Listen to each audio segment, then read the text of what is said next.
আসসালামু আলাইকুম প্রিয় ভাই এবং বোনেরা, আজকে আবারও চলে আসলাম আপনাদের মাঝে নতুন একটি ভিডিও নিয়ে।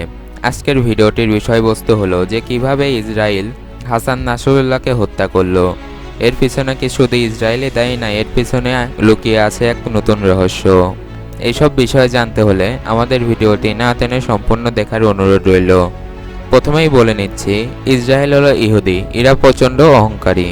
নাউজুবিল্লাহ, এই কারণে কোরআনে এদের অধিশপ্ত জাতি হিসাবে ঘোষণা করা হয়েছে।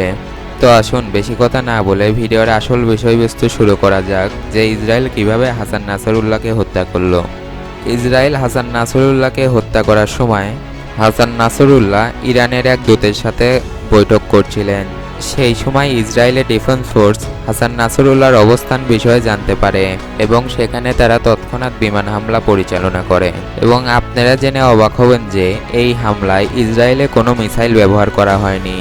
এই হামলায় ব্যবহার করা হয়েছে আমেরিকান অত্যাধুনিক বাংকার বাস্টার। এই মিসাইলটি এমন একটি মিসাইল যে মিসাইলটি অত্যাধুনিক প্রযুক্তির সাথে ব্যবহার করা হয়ে থাকে। এই মিসাইলটি শত্রুর লোকেশন ট্র্যাক করে তাকে উড়িয়ে দিতে সক্ষম। এই অত্যাধুনিক মিসাইল 15টি ব্যবহার করা হয়েছে হাসান নাসরুল্লাহকে হত্যা করার জন্য। তো আপনারা বুঝতেই পারছেন ইসরায়েলকে যথাযথভাবে আমেরিকা সাহায্য করে আসছে।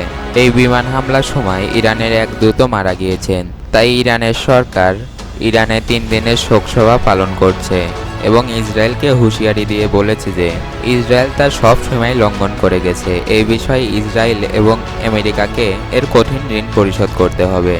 তা আপনারা বুঝতেই পারছেন যে ইরান কতটা সিরিয়াস কথা বলছে। এবং ইসরায়েল অনেক দিন ধরেই ফিলিস্তিনে আমাদের ভাইদের শহীদ করে আসছে। এই বিষয়ে মুসলিম বিশ্ব এতদিন ঠান্ডা থাকলেও এখন আর ঠান্ডা থাকবে না।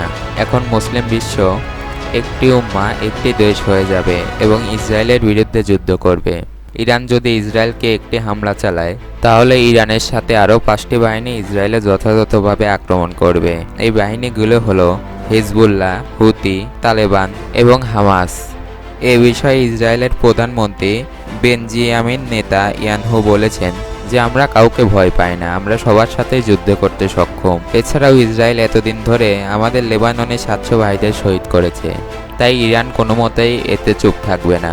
আর ইরান যদি ইসরায়েলে একটি হামলা চালায়, তাহলে আমরা দেখতে পাবো যে পশ্চিমাদের মধ্যে একটি নতুন বিশ্বযুদ্ধের সূচনা হয়েছে। এই বিশ্বযুদ্ধে পুরা বিশ্বে প্রভাব ফেলবে। তাই প্রিয় ভাই এবং বোনেরা, এখন গাজাতুল হিন্দের সময় আমাদের ইমানকে আরও খাঁটিভাবে ধরে রাখতে হবে। তো দেখা হচ্ছে পরের ভিডিওতে। আল্লাহ হাফেজ।